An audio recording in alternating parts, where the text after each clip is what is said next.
안녕하세요. 리치가든 정원사이자 바카조르바의 보호자, 아니 집사입니다. 저는 스스로 집사라고 칭하지 않았어요. 유튜브 하기 전까지는요. 바카 보호자, 바카 동거인, 바카 집 세대주 그렇게 소개했습니다. 유튜브를 하니까 편한 호칭이 필요해서 그동안의 제 원칙을 접었습니다. 바카 엄마는 절대 아니고요. 그와 저는 종이 다릅니다. 병원 가면 수의사도 직원도 저를 바카 엄마라고 부르거든요. 그냥 또리 보호자, 동동이 보호자, 바카 보호자라고 부르면 좋겠어요. 바카를 실내로 들이기로 결심하기까지 길고 긴 고뇌의 시간이 있었습니다. 막상 실내로 들어오자 바카는 나가려고 엄청나게 투쟁했어요. 아마 4, 5개월은 전혀 내보내지 않았을 거예요.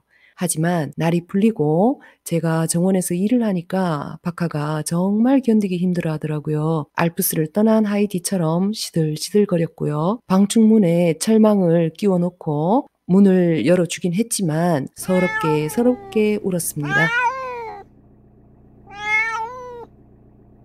몸줄이라는 걸 팔더라고요. 그걸 채우니까 바카는 바로 고장이 나버렸습니다. 며칠 연습을 하니까 쿵 하며 나자빠지지는 않는 정도가 되었고요.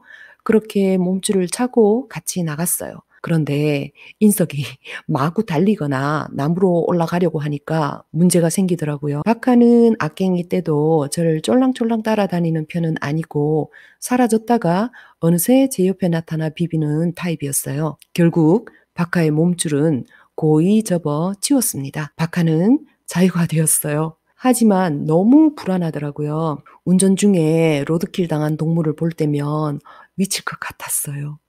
그래서 목띠라도 채우기로 했습니다.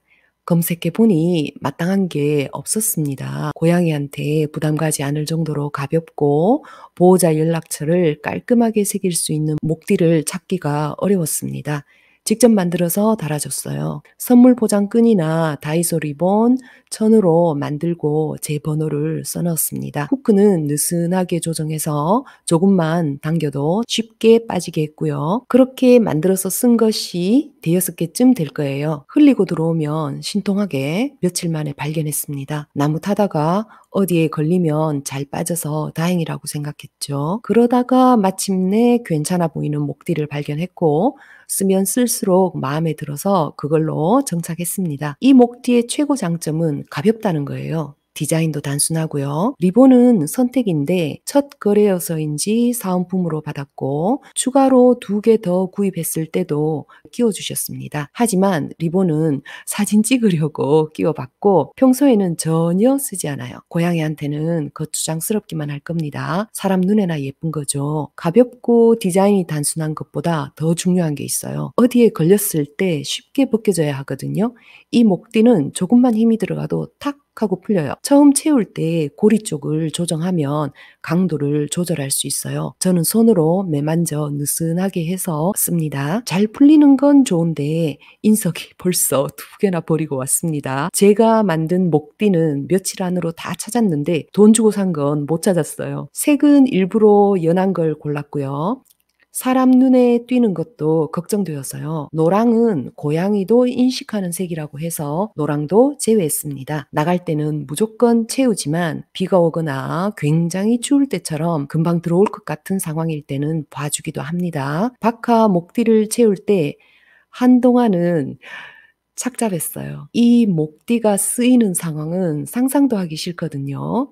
하지만 그런 최소한의 조치라도 취하지 않을 수는 없었습니다. 신통한 것이 바카는 한 번도 외박한 적은 없어요. 외출냥이 주인들이 가장 겁내는 것이 외박이잖아요. 바깥에서는 절대 음식을 주지 않고 물도 챙겨두지 않거든요. 먹고 마시려면 무조건 들어와야 한다는 걸 인식시키려고 그랬어요. 따뜻할 때는 일광욕하며 잠시 테이블 위나 화단에서 자기도 하지만 제대로 자려면 반드시 들어옵니다.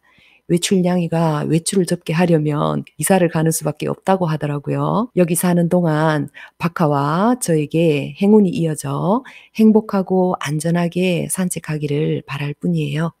시청해 주셔서 감사합니다.